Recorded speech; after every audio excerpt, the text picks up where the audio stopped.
ఏదో చేయాలనుకుంటే ఇంకేదో అయినట్లు పార్టీకి ప్రభుత్వానికి మధ్య కోఆర్డినేషన్ కోసం నియమించిన కమిటీలోనే కోఆర్డినేషన్ మిస్ అయిందట. గ్రూప్ వార్కు చెక్ పెట్టేందుకు కమిటీ వేస్తే ఆ కమిటీలోనే ఆధిపత్య పోరు రచ్చ చేస్తోందట. నేతల మధ్య పంచాయతీలకు ఈగోలకు ఫుల్ స్టాప్ పెట్టేందుకు ఓ కమిటీని వేస్తే ఆ కమిటీలో ఉన్న ముఖ్య నేతలు ప్రభుత్వ పెద్దల మధ్య ఆధిపత్య పోరు రాజుకుందట.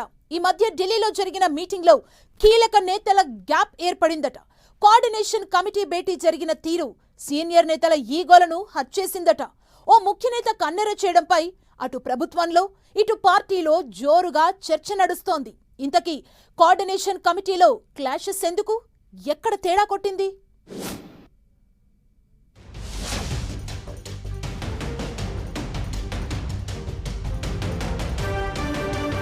కోఆర్డినేషన్ కమిటీ కాంగ్రెస్ లో కొత్త చిచ్చు పెట్టిందా?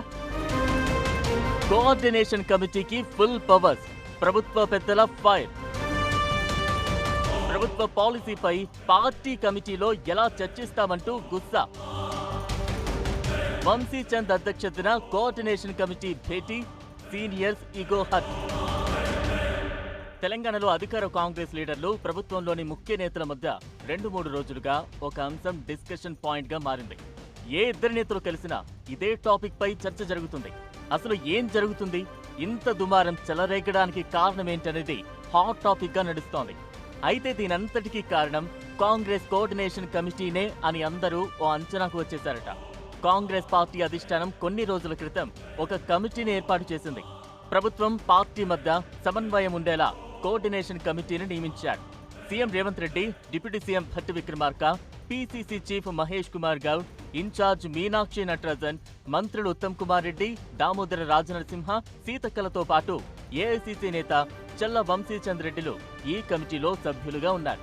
కమిటీని ఏర్పాటు చేసిన మొదట్లో అంతా బాగానే ఉండేది. కానీ ఈ మధ్య ఢిల్లీలో జరిగిన భేటీ కాంగ్రెస్ లో కల్లోలానికి కారణమైంది.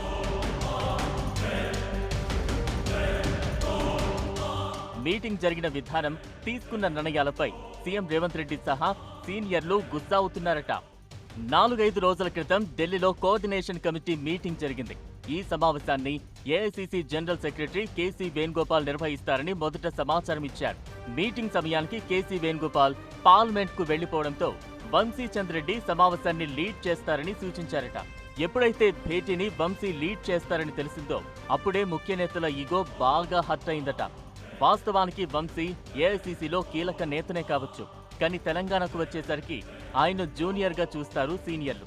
అంతేకాదు వంశీ కేవలం ఒక్కసారి మాత్రమే ఎమ్మెల్యే అయ్యాడు. సీఎంతో మొదలుకుని మంత్రులు 5-6 సార్లు గెలిచిన నేతలు తమను వంశీ లీడ్ చేయడమేంటని ఫీల్ అయిపోయారట. వంశీ అధ్యక్షతన మీటింగ్ జరగబోతోందని తెలిసిన వెంటనే ఆ భేటీకి CM Revanth, deputy CM Bhatti చాలా లేట్ గా వెళ్లారట. ఉదయం 10 గంటలకు జరగాల్సిన సమావేశం కాస్త 11:30కు స్టార్ట్ అయిందట.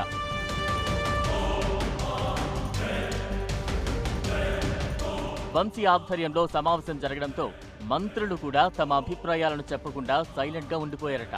మీటింగ్ కోసం ఒక మంత్రి పెద్ద రిపోర్ట్ తయారు చేసుకుని వెళ్లారట. కానీ అక్కడ వాతావరణం చూసి నోట మాట రాలేదట. ఇక మీటింగ్ కు సంబంధించిన ఫోటోలు బాగా వైరల్ కావడంతో మిగతా నేతలంతా బాగా నొచ్చుకున్నారట. ఇదంతా ఒక ఎత్తైతే కోఆర్డినేషన్ కమిటీ భేటీలో తీసుకున్న నిర్ణయంపై సీఎంతో పాటు మంత్రులు సీరియస్ గా ఉన్నారట. ఇక నుంచి ప్రభుత్వంలో కానీ పార్టీలో కానీ ఏ కీలక నిర్ణయమైనా కోఆర్డినేషన్ కమిటీలో చర్చించిన తర్వాతే ఇంప్లిమెంట్ చేయాలనే కండిషన్ పెట్టారట. ఇక్కడే అగ్నికి ఆజ్యం పోసినట్లయిందట. సీఎంతో పాటు ఒకరిద్దరు మంత్రులు తీవ్రంగా హర్ట్ అయ్యారట.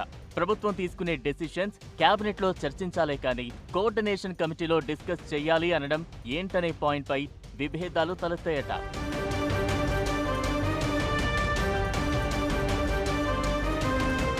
అందుకే హైదరాబాద్ వచ్చాక CM Revanth Reddy fire the fire అంటూ రొసరొసలాడారట. పార్టీ వేరు, ప్రభుత్వం వేరు. పార్టీ నేతలు ప్రభుత్వంలో వేలు పెట్టాలని చూసినా, ప్రభుత్వ అధినేతగా ఉన్న తన భుజాల మీద కూర్చుని సవారీ చేద్దామని చూసినా సహించేది లేదని ఘాటుగానే హింట్ ఇచ్చారట. కోఆర్డినేషన్ కమిటీ ఏర్పాటు, అందులో జరిగే నిర్ణయాలలో ఒకరిద్దరి ప్రమేయం ఉందని భావించిన సీఎం వారిని హెచ్చరిస్తూ ఆఫ్ ద రికార్డులో చురుకులు పెట్టారట. సదరు నేతలను ఉద్దేశించి సీఎం చేసిన కామెంట్స్ ఇప్పుడు ప్రభుత్వంలో అటు పార్టీలో హాట్ టాపిక్ గా మారాయట.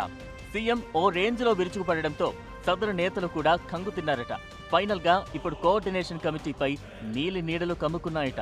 దీంతో కోఆర్డినేషన్ కమిటీ ఉంటుందా ఊడుతుందా అనే డిస్కషన్ జోరుగా సాగుతోంది.